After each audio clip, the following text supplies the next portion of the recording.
Sveiki, kviečiame jūs dalyvauti vasario 8 mūsų žygyje Ukmergės rajone, kur keliausim 14-20 km, priklausys nuo grupės ir pajėgumų, ir išbandyti įvairias skautiškas patirtis, ir laužo kūrimą, ir žygio formatą, ir įvairių kitokių iššūkių turėsim gamtoje.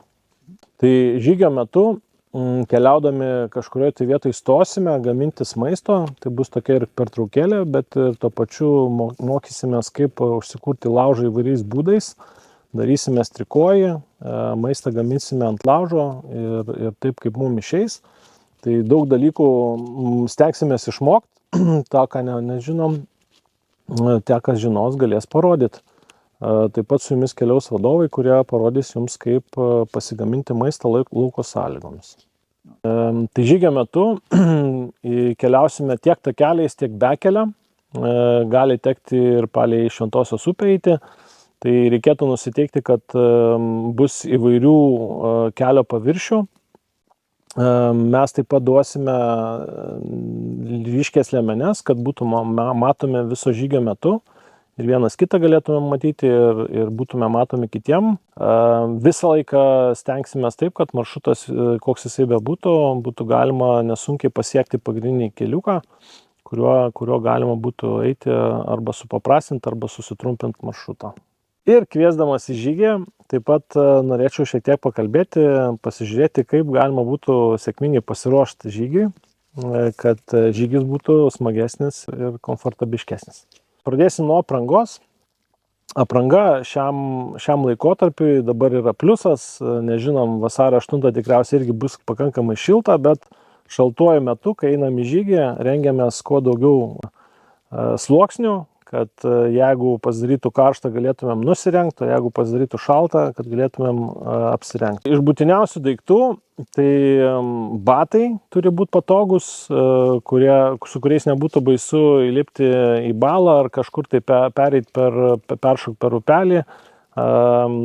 Apranga turėtų būti vis tiek pasiruošti, kad ar nuo lietaus, ar nuo sniego. Striukė arba džemperis turėtų būti neprapučiamas, kad nešaltų visas jūsų kūnas. Tai žygiui, kadangi tai yra vienos dienos žygis, tai nereikalinga labai didžiulė kuprinė, užtenka paprastos 30-40 litrų kuprinės. Būtų gerai, kad jinai būtų patogiai nugara ventiliuojama. Bet jeigu neturite, tai tiks ir paprasta kuprinė, būtų patogios petnešos, nes vis tiek žygio metu judėsit, kūnas irgi taip pat judės dinamiškai, ne visą laiką eisit keliuku. Ką mes turime pasimti į žygį, tai visų pirma, ką jau minėjau, tai yra pirmos pagalbos rinkinys. Aš mėgstu turėti rinkinį kažkokiam tai nedideliam segtuve. Bet taip pat mes, kai leidžiamės į žygius, jeigu su didesniem grupėm, tai ir vadovai turės, tai jie turės didesnius pirmos pagalbos paketus, kurie bus irgi nešami kartu į žygį. Ką iš skysčių, tai kiekvienam žmogui reikėtų pasiimti 1,5 litro vandens. Taip pat rekomenduojam, kadangi dabar yra šaltasis laikas, pasiimti termosą karšto kažkokio tai gėrimo, kuris irgi suteikia šilumos pertraukėlių metu arba kai pasidaro labai šalta. Taip pat žygio metu reikalingas peilis, reikalingi maisto indelis ir maisto kažkoks tai įrankis, šakutė peilis. Taip pat su peiliu mes mokinsimės, kaip naudoti teisingai skeltuvą ir kaip užsidegti ugnį.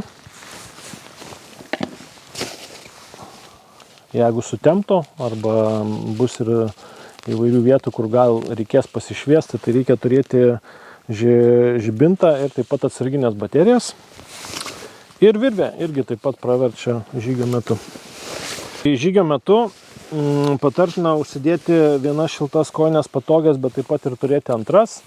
Jeigu sušlaptumėt, kad kojos būtų dienos metu sausos. Batus rekomenduoju turėti aukštais kulniukais, nes neisime vien tik tai takeliais, eisime ir bekelę, tai visokių netikėtų pasvirimų tikrai gali būti. Ir tada tie tokie batai, jie apsaugo, kad jūs nepasitemptumėt netikėtose vietose ir tai nesutrukdytų jums tęsti žygio.